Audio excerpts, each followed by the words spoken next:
हिंदू धर्मीय तृतीयपंथीयांचे जबरदस्ती मुस्लिम धर्मांत धर्मांतरण केल्याचा आरोप याआधी तृतीयपंथी गुड्डी यांच्यासह अनेकांनी केला होता। राज्यसभा खासदार डॉक्टर अनिल बोंडे यांच्या उपस्थितीत आधी तत्कालीन पोलीस आयुक्त अरविंद सावरिया यांना निवेदन देऊन कारवाईची मागणी केली होती। आता मात्र बळजबरीने धर्मांतरण झालेल्या तृतीयपंथीयांनी पुन्हा हिंदू धर्मात घर वापसी केली आहे।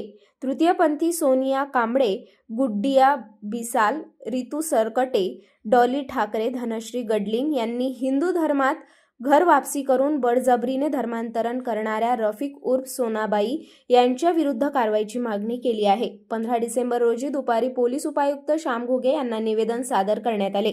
पोलिसांना अनेकदा निवेदन देऊन सुद्धा कोणतीच कारवाई न केल्याने पोलीस प्रशासनाविरुद्ध संताप व्यक्त केला।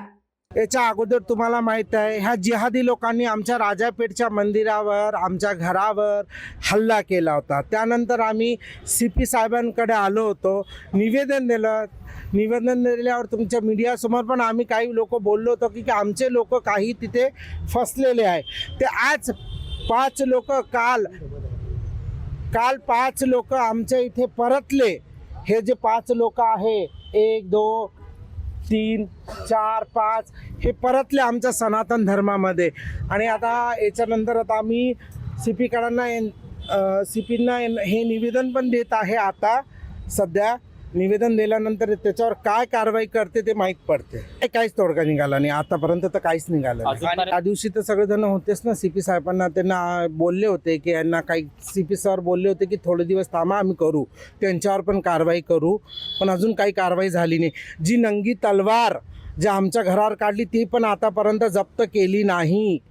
हे लोक तिथंच होते आतापर्यंत, कालच आले आपल्या इथं। की आता आमच्या ज्या लोकांना न्याय मिळाला पाहिजे।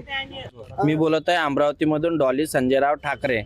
आम्हाला तिथं खूप जास्त प्रेशराईज केलं आहे। आम्ही आमच्या मर्जीने इथं आलेलो आहे, आमच्यावर कोणाची जोर जबरदस्ती नाही आहे। आम्ही हिंदू सनातन धर्माचे लेकरं आहे आणि आम्ही हिंदू सनातन धर्मामध्ये आमच्या घर वापसी झालेलो आहे। आम्हाला तिथं खूप टॉर्चर केलं आहे, याच्यामध्ये कोणाची जोर जबरदस्ती नाही आहे। मला कमसेत कम ज्या वेळेसपासून ह्या आपशीमध्ये भांडणं झाले आमचे लोकांचे, त्याच्यानंतर आम्हाला खूपच त्यांनी टॉर्चर केलं, जास्त केलं आहे। ते तर आम्हाला 3 वर्षापासून टॉर्चर करत आहे। मेरा नाम गुड़िया धुर्योधन बिसाल है। मैं अमरावती की रहने वाली हूँ। पर कुछ दिनों में इन लोगों ने हम पे प्रेशराइज करके हमें इस्लाम कन्वर्ट करने में मजबूरन किया था और ये लोगों को विरोध में बोलने के लिए भी हमें मजबूर किया था। और उन्होंने हमको धमकियाँ दी कि ऐसे से ऐसा होएगा, वैसे से वैसा होगा। और स्पेशल करके वो हमको एक मौलाना को बुला को हमें क्लास लगाते थे, मतलब उनके घर में, कि तुमको ये कन्वर्ट करना पड़ता, तुम्हारा यहाँ पे कुछ भी नहीं चलेगा। और दूसरी बात ऐसा कि हम जैसा हमारे जो भी दिवाली है या होली है, हम बोलते थे कि नहीं, हमारे घर पे जाते तो बोलते थे काय की दिवाली, काय का दसरा, जो है वो ईद बनाना, ऐसा हम मुसलमान है, यहाँ पे कोई रीति रिवाज चलेंगे नहीं। और उनके घर में जो भी फ़ोटो लगे हुए हैं, अगर आप जाते हो तो फ़ोटो सब अभी लगे हुए हैं, वो भी क्यों कि हमने मुद्दा उठाया इसलिए, और उनका प्रेशराइज है। मेरा निवेदन यही है कि सख्त से सख्त कार्रवाई की जाए, क्योंकि पुलिस प्रशासन भी कोई अभी तक कार्रवाई कर नहीं रहा है। हो सके तो हम अभी दिल्ली तक जाने को भी मजबूर हो जाएंगे। को हम गए 3 साल जे प्रेशराइजमध्ये येऊन म्हटलं होतं। रफिक उर्फ सोना हाजी।